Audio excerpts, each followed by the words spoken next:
Hi, welcome to 10 Time Saving Tips.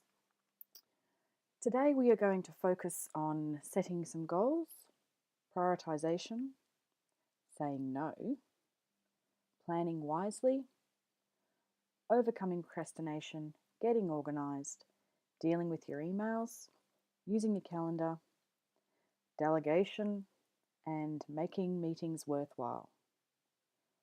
So, number one, setting goals.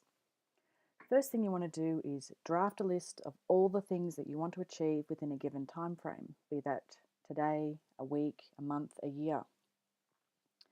Once you've finished, edit the goals to include time frames and prioritize them in order of importance to you. No one else, just you. Next, pin up the completed goals in an area where you will see them. This will help to reinforce what you are striving to achieve each day. Number two, prioritization. So work out everything you have to do from your to-do list or just from the top of your head. You can work out what is the most important thing to you and put that at the top of the list. Then continue doing this all the way through your list until you have a list of tasks in order of the most important to you to the least important. Now you can do this on a weekly basis, daily basis, monthly, whichever you are focusing on at that point. Then what you do is you do them in order from the most important to the least important. Okay, saying no. If you have too much to do, say no to as much as you can, even if you've already said yes. It's better to say, no, I don't actually have time to do this anymore, rather than just not showing up or doing a half-assed job. You need to do what's best for you and your family, and that's what you need to keep in mind when somebody asks you to do something. So default to no instead of yes, then you have somewhere to go. So someone asks you a question, can you help on this sports day? Look, just say no if you don't want to do it. And then later on, if the time doesn't come up, then you can say, yeah, actually I can now, rather than saying yes and then having to say no. Okay, number 4, planning wisely. Every night, plan what you're going to wear tomorrow, plan what you're making for lunch, and ensure that what you've got on your schedule for the next day is everything that you need to get done. Even look a few days ahead, a few weeks ahead to see when birthdays are coming up, that type of thing, and maybe do all your errands on the same day. Keep your calendar updated and put everything in there so you don't forget important things. Use the reminder system, put reminders in there and alerts. Okay, number 5, overcoming procrastination. If you can't just make yourself do it, try rewarding yourself when you have done it. Tell yourself you only have to do it for 15 minutes and then you can stop. Now that's a great one to do. At least you get progress in little 15-minute increments. Try working out what it is that's making you feel this way, and you may be able to trick yourself into getting things done. Number 6, get organised. Declutter your office, your house, and your life. Now, this doesn't have to be hard. It can be as simple as going through each room and just picking up all the obvious rubbish and putting it in the bin. Picking up things that belong in other rooms and putting them there. And even just looking around at things that you know that you don't love or want anymore. Get a washing basket, go around the house, pop them all in there, take them straight down to the salvos. Easy. Okay, organise yourself by using your calendar, plan your day, keep your desk ready for work at all times.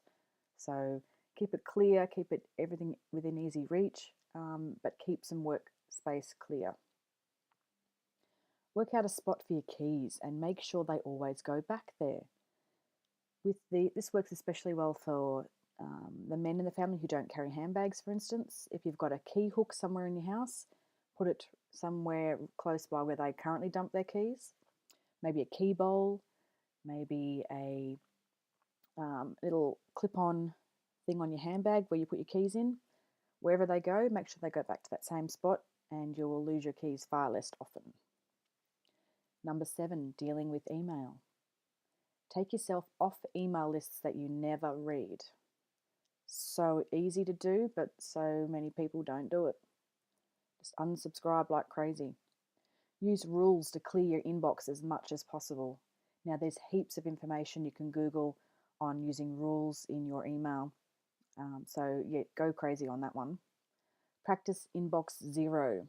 So, try and keep 0 emails in your inbox or finish the day with 0 emails in your inbox.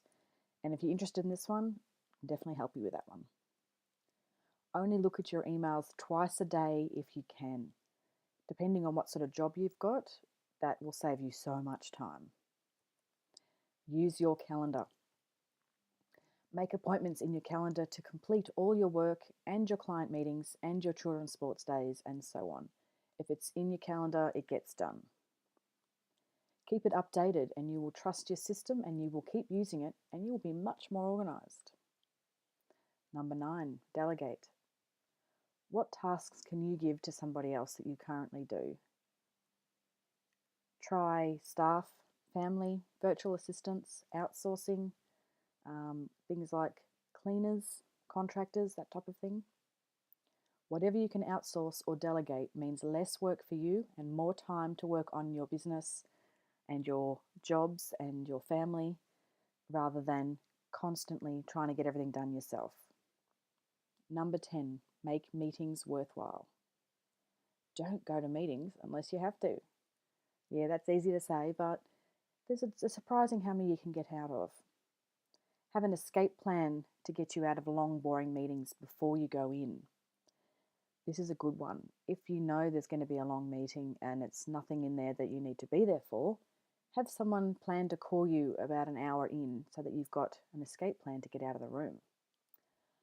Always make sure there's an agenda and that it is followed. So even if you're not the chairperson of the meeting, you can always try and keep people on track and follow the agenda.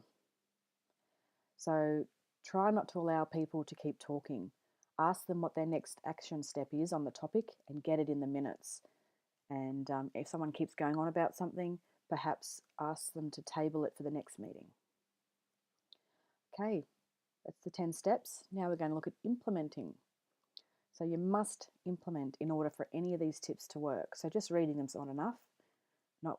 You have to actually go out there and start using them for them to work for you.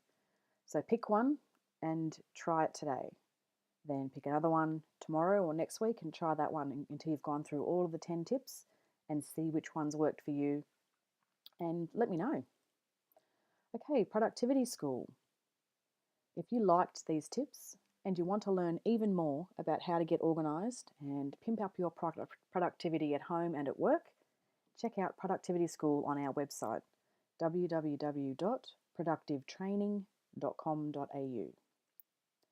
So Productivity School is where we organise your time, systems and spaces via an online e-course, which you can work at your own pace. It consists of videos and workbooks, and there are some voluntary assignments you can do if you so choose. So what will you learn in Productivity School?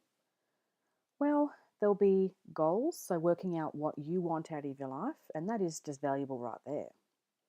Time, so we're talking about prioritization, managing your time. Systems, adjusting your systems to work more effectively and efficiently for you. So this includes things like paperwork and emails. I've got some great tips under this one. And of course, organisation, so learning how to organise absolutely anything from your pantry to your office to whatever you do for your work. So what's next? Well, first of all, thank you so much for watching all the way to the end. I'd love to help you further via my online productivity school or my ebook, How to Be More Organised. You can check my website for more details. And I hope to see you there soon. Thanks for watching. Bye.